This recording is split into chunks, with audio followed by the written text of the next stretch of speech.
दिल्ली की उस पुरानी कॉलोनी में एक ऐसा बंगला था जिसमें सालों से एक विधवा अनन्या राय नाम की एक औरत रहती थी। अनन्या की उम्र थी 34 साल। वो खूबसूरती ऐसी थी कि सुबह की पहली किरण भी रुक जाए। लंबे काले बाल जो कंधों पर लहराते थे, आंखें जो गहरी काली झीलों सी लगती और मुस्कान जो किसी को भी अपना बना ले। लेकिन 5 साल पहले एक कार एक्सीडेंट ने उनके पति अर्जुन राय को छीन लिया। अर्जुन एक बड़ा बिजनेसमैन था, अमीर घर लेकिन प्यार में किफायत। वो हमेशा मीटिंग्स में व्यस्त रहते और अनन्या घर में अकेली। शादी के 3 सालों में अनन्या ने कभी शिकायत नहीं की, लेकिन अंदर ही अंदर वह सूखती चली गई। एक्सीडेंट के बाद वह बंगले से बाहर ही नहीं निकली। दोस्तों से दूरी, रिश्तेदारों से नाराजगी, बस किताबें, पुरानी तस्वीरें और कभी कभी बरामदे में चाय का प्याला। बंगला बड़ा था लेकिन सुना। नीचे का हिस्सा लिविंग रूम, डाइनिंग, किचन और एक छोटी लाइब्रेरी। ऊपर 3 कमरे, अनन्या का मास्टर बेडरूम, गेस्ट रूम और एक स्टडी रूम। पीछे बगीचा जहां गुलाब की झाड़ियां कभी खिलती लेकिन अब सूख रही थी। स्टाफ सिर्फ 3 लोग। रामू चाचा 60 साल का माली जो हर सुबह फूलों से बातें करता। बुआ राधा 55 साल की रसोइया जो अनन्या को अपनी बेटी समझती, और नया नौकर राजू। राजू 26 साल का था। गांव से आया था, उत्तर प्रदेश के एक छोटे से कस्बे से। लंबा कद, गोरा रंग, चौड़े कंधे जो मेहनत से तराशे गए थे। उसकी आंखें भूरी थी, ऐसी जिसमें दर्द और सपने दोनों छुपे थे। उसके माँ बाप की मौत एक ट्रेन हादसे में हो गई थी जब वो 18 का था। उसकी बहन रानी 20 साल की गांव में अकेली रह गई। राजू ने फैक्ट्री में काम किया लेकिन तनख्वाह कम। बहन की शादी का सपना था। फिर एक दोस्त ने दिल्ली का बंगला बताया। राजू यहाँ आया और इंटरव्यू दिया। अनन्या ने सीधा कह दिया, ठीक है तुम आ जाना कल से और रहना पीछे वाले कमरे में। खाना बुआ देगी, तनख्वाह 10,000 होगी। काम होंगे साफ सफाई, बगीचे में रामू चाचा की मदद, और जो मैं कहूँ वह सब करना पड़ेगा। लेकिन कोई शरारत नहीं। राजू ने सिर झुका लिया और बोला, जी मालकिन जो आप कहो। पहला हफ्ता शांत गुजरा। राजू सुबह 5 बजे उठता, झाड़ू लगाता और फर्श चमकाता। रामू चाचा को बगीचे में पानी देने में मदद करता। दोपहर को किचन साफ करता। शाम को सब कुछ चेक करके अपने कमरे में चला जाता। कमरा छोटा सा था जिसमें एक चारपाई, एक टेबल और पुरानी अलमारी थी। राजू रात को बहन को फोन करता, सब ठीक है दीदी, जल्दी शादी करा दूंगा। अनन्या ऊपर रहती, नीचे सिर्फ चाय के लिए आती। कभी कभी राजू को देखती लेकिन नजरें मिलाने से बचती। फिर आया जुलाई का वो मानसून का महीना। दिल्ली में बारिश ने गदर मचा दिया था। आकाश काला, बिजली चमकती और बंगले की पुरानी छत से पानी टपकने लगा। अनन्या ऊपर के कमरे में थी, किताब पढ़ रही थी, एक पुरानी लव स्टोरी। तभी टप टप की आवाज आने लगी और बिस्तर पर पानी गिर रहा था। घबराहट में वह नीचे दौड़ी। हजू, राजू कहाँ है? राजू बगीचे में था, सामान रख रहा था जो बारिश से भीग रहा था, और वह भीगते हुए दौड़ा आया। उसकी सफेद कुर्ता पायजामा शरीर से चिपक गया। मांसपेशियां साफ दिख रही थी, वह कठोर मेहनत वाली लकीरें जो गांव की मिट्टी से बनी थी। अनन्या ने एक पल को नजरें टिका ली, फिर आवाज सख्त की। पहले उसने उसे कभी इतनी गौर से नहीं देखा था। आज राजू का बदन एक मर्द जैसा लग रहा था, क्योंकि वह बारिश में भीग चुका था। अनन्या को आज राजू आकर्षक लग रहा था। वो उसे पैरों से ले ऊपर तक देख रही थी। एक बार के लिए तो अनन्या सोच में पड़ गई। फिर राजू ने कहा, मैडम क्या हुआ? अनन्या होश में आई और बोली, ऊपर के कमरे में छत टपक रही है, सीढ़ी ला और कुछ कर। राजू ने सीढ़ी लगाई। अनन्या पास खड़ी रही, कंधे पर शॉल लपेटे। जब राजू ऊपर चढ़ा, उसका पैर फिसला। हाथ बढ़ा तो अनन्या के कंधे से छू गया। हल्का सा स्पर्श, लेकिन दोनों के शरीर में करंट सा दौड़ गया। अनन्या का दिल जोर से धड़का। राजू ने जल्दी से संभाला और बोला, सॉरी मालकिन। फिर ऊपर पहुंचकर प्लास्टिक शीट चढ़ाई। नीचे उतरा तो उसकी सांसें तेज। अनन्या ने कहा, जा सूखे कपड़े पहन ले, नहीं तो बीमार पड़ जाएगा। लेकिन उनकी आवाज में एक अजीब सी नरमी थी जो पहले कभी नहीं थी। फिर रात को अनन्या सो नहीं पाई। बार बार वह स्पर्श याद आता। राजू का वही भीगा हुआ बदन उसके सामने आता। गर्मी सी लग रही थी। बाहर बारिश बज रही थी, लेकिन अंदर उसके तूफान था। राजू अपने कमरे में लेटा था और चुपचाप सो रहा था, लेकिन उसे ये नहीं पता था कि उसकी वजह से उसकी मालकिन को नींद नहीं आ रही। अगले कुछ दिन सामान्य लगे, लेकिन हवा में कुछ बदल गया। सुबह अनन्या बरामदे में चाय पीती। राजू झाड़ू लगाते हुए पास से गुजरता। कभी कभी उसकी नजर अनन्या की कमर पर ठहर जाती, जो साड़ी में लहराती। अनन्या महसूस करती, लेकिन मुस्कुरा देती। कभी कभी अनन्या राजू को बड़े ध्यान से देखती। फिर एक दिन अनन्या ने पूछा, राजू, तू गांव में क्या करता था? कोई गर्लफ्रेंड तो नहीं?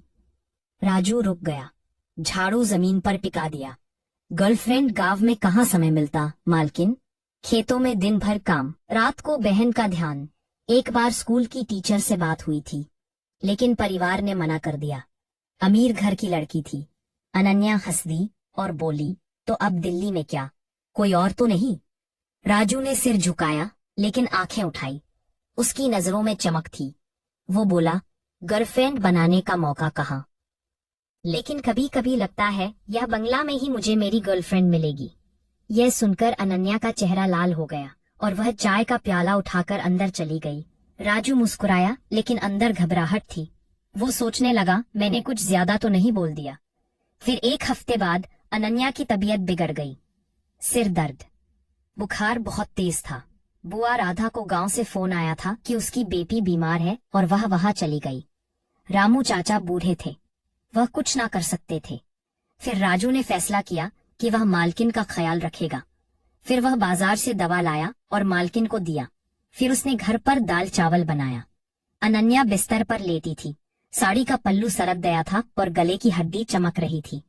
राजू ने थाली रखी और बोला, खा लीजिए मालकिन। अनन्या ने हाथ बढ़ाया, लेकिन कमजोरी से कांप रहा था और चम्मच गिर गया। राजू ने उठाया और मालकिन को खुद खिलाने लगा। एक चम्मच, फिर दो। खाते वक्त अनन्या की नजरें राजू के चेहरे पर थी। मालकिन बोली, तू इतना अच्छा कैसे है राजू? राजू हंसा और बोला, नहीं मालकिन, आप अकेली हैं। आपका ख्याल रखने वाला कोई नहीं है, इसीलिए मैं आपकी सेवा कर रहा हूँ और हमेशा करता रहूंगा। यह सुनते ही अनन्या के दिल में राजू के लिए और जगह बन गई थी। फिर रात को अनन्या ने पानी मांगा। राजू दौड़ा और गिलास बढ़ाया। तभी अनन्या का हाथ फिसला और पानी गले पर गिर गया। ठंडा पानी था और अनन्या से हर गई। राजू ने रुमाल निकाला और धीरे से पोंछा। राजू जब पहुंच रहा था तो राजू का हाथ मालकिन की गर्दन पर खिल गया। अनन्या की सांसें रुक गई। राजू की उंगलियां गर्म थी। अनन्या ने आंखें बंद कर ली।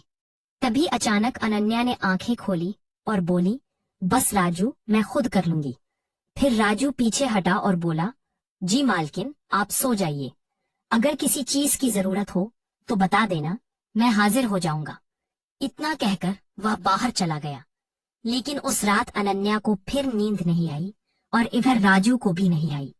अब हर पल में वह तनाव बढ़ने लगा। राजू जब अनन्या के कमरे में जाता, दरवाजा खुला छोड़ता। एक दिन जब अनन्या नहाने गई तो तौलिया भूल गई। अनन्या ने राजू को कहा, जरा तौलिया लाकर देना। फिर राजू ने लाकर दिया और देते वक्त दोनों का हाथ एक दूसरे से छू गया। दोनों ने गौर किया, लेकिन कहा कुछ नहीं। फिर मालकिन ने कहा, शुक्रिया राजू। राजू ने कहा, जी मालकिन, लेकिन नजरें कहती कुछ और। एक दिन अनन्या लाइब्रेरी में थी। ऊंची शेल्फ पर एक किताब थी। वो किताब लेने के लिए वह सीढ़ी पर चढ़ी, लेकिन उसका हाथ नहीं जा रहा था। फिर उसने राजू को बुलाया और राजू अंदर आया। अनन्या ने कहा, नीली किताब ऊपर, मुझे वो जरा उतार दो। राजू ऊपर चढ़ा और अनन्या नीचे थी। किताब निकालते वक्त राजू का पैर फिसल गया और राजू गिर गया अनन्या पर। दोनों जमीन पर गिर गए। अनन्या का हाथ राजू की कमर पर था और राजू का सीना अनन्या के सीने से सटा। दोनों सांसें एक हो गईं। तभी बाहर कुत्ता भौंका और दोनों अलग हुए। राजू ने कहा, मालकिन आपको लगी तो नहीं? अनन्या ने कहा, नहीं राजू, मैं ठीक हूँ। तुम बताओ, तुम ठीक हो? राजू ने कहा, जी मालकिन, ठीक हूँ। फिर अनन्या ने किताब उठाई और वहाँ बाहर चली गई।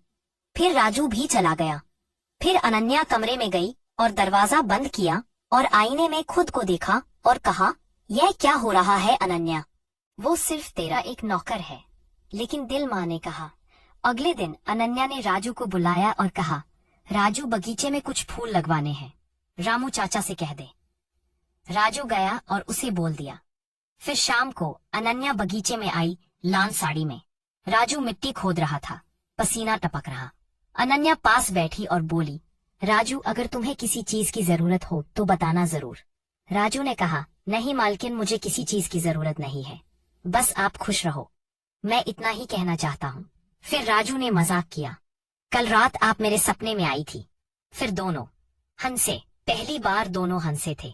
फिर दोनों ने बातें की। राजू ने गांव की कहानियां सुनाई, नदी किनारे के गीत, बहन की शादी का सपना, और अनन्या ने अपने पति अर्जुन के बारे में बताया।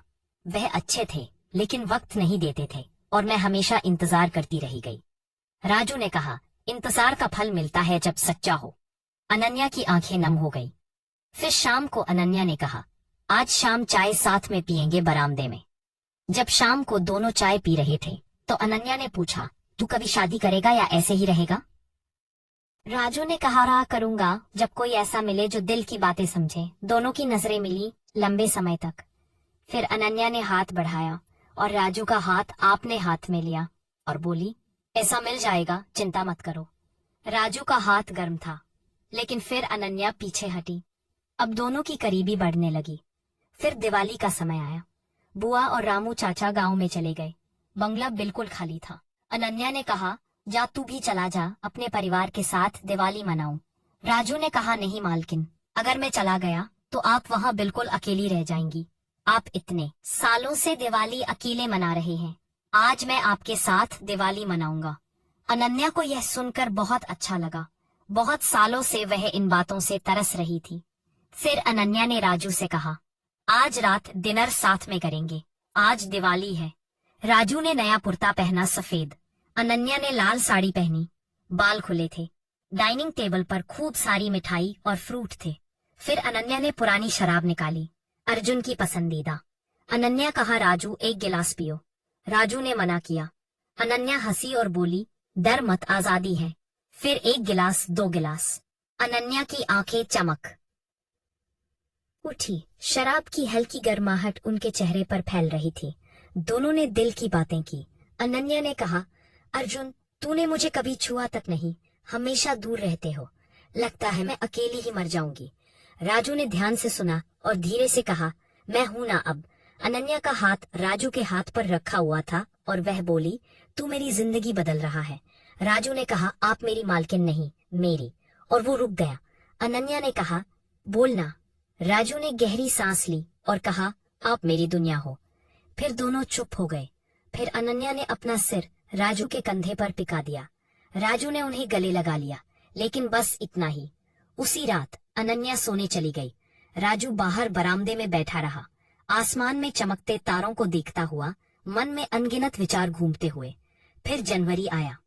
सर्दी की ठंडी हवाएं चल रही थी जो हड्डियों तक चुभती थी। अनन्या को उनका पुराना दोस्त मिलने आया, विक्रम शर्मा। वो अर्जुन का बिजनेस पार्टनर था। उम्र 38 साल, दिखने में हैंडसम, लेकिन उसकी आंखों में एक तरह का लालच झलकता था, जैसे वह हमेशा कुछ हासिल करने की फिराक में रहता हो। विक्रम आया और अनन्या से गले मिला। अनन्या, कितने साल हो गए? तू अभी भी वैसी ही है, जवान और खूबसूरत। अनन्या ने हल्की सी हंसी हंसकर जवाब दिया। राजू किचन से सब देख रहा था। उसके मन में एक अजीब सी जलन उठी, जैसे कोई अपना छीन रहा हो। विक्रम रुक गया। शाम को डिनर भी हुआ।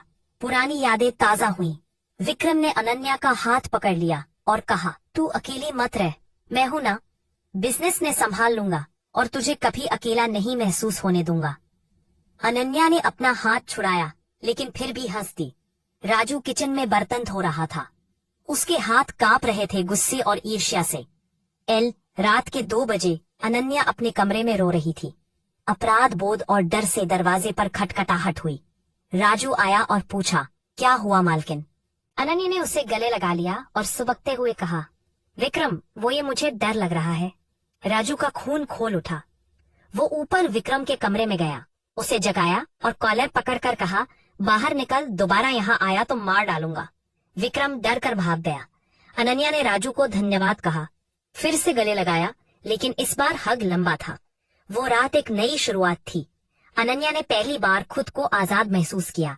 राजू ने कहा, मैं तुम्हारा हूँ। हमेशा अगले महीने उनके लिए स्वर्ग जैसे थे। दिन में राजू काम करता, लेकिन नजरें मिलती रहती, मुस्कुराहटें छिपी रहती।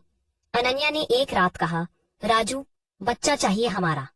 राजू खुशी से पागल हो गया। उनकी करीबियां और बढ़ गईं। बगीचे में फूल खिल उठे। बंगला जैसे जी उठा, खुशियों से भर गया। लेकिन एक दिन अनन्या की तबीयत खराब हो गई। उल्टियां होने लगी। डॉक्टर को बुलाया गया। डॉक्टर ने चेकअप के बाद कहा, प्रेग्नेंट हो। बधाई हो। राजू खुशी से नाच पड़ा। लेकिन डॉक्टर ने अनन्या को अलग ले जाकर कहा, बेबी का फादर डीएनए टेस्ट से पता चलेगा। लेकिन शुरुआती संकेत यह राजू का नहीं लगता। अनन्या सब समझ गई। शाम को अनन्या रो रही थी। राजू आया तो वह बोली, राजू, बच्चा तेरा नहीं, विक्रम का। उस रात मैं कमजोर थी। एक गलती हो गई। उसके बाद सिर्फ तू ही था। लेकिन यह राजू स्तब्ध रह गया। उसकी आंखों से आंसू बहने लगे। क्यों नहीं बताया? अनन्या ने कहा, डर लगता था तू छोड़ देगा। राजू चुप रहा। घंटों तक सोचता रहा। फिर अनन्या को गले लगाया और कहा, गलती सब करते हैं, मैं माफ करता हूँ। बच्चा हमारा होगा। प्यार मापा जाता है क्षमा से। अनन्या रो पड़ी राहत और प्यार से। लेकिन फिर विक्रम को किसी तरह पता चल गया। उसने चिट्ठी भेजी, बच्चा मेरा है, पैसा लूंगा लेकिन नाम मेरा होगा। अनन्या डर गई। राजू ने कहा, डरो मत, मैं संभालूंगा। विक्रम आया, झगड़ा हुआ। राजू ने उसे मारा। पुलिस आई, लेकिन अनन्या ने बयान दिया कि विक्रम ने धमकी दी थी। केस उल्टा पड़ गया। विक्रम जेल चला गया। 9 महीने बाद एक बेटी का जन्म हुआ। नाम रखा इश्क। राजू ने उसे गोद लिया। कहा, ये हमारी सीख है। प्यार में गलतियां होती हैं, लेकिन माफी जिंदगी बचाती है। फिर बारिश हुई। बंगला जैसे मुस्कुरा उठा नई खुशियों से।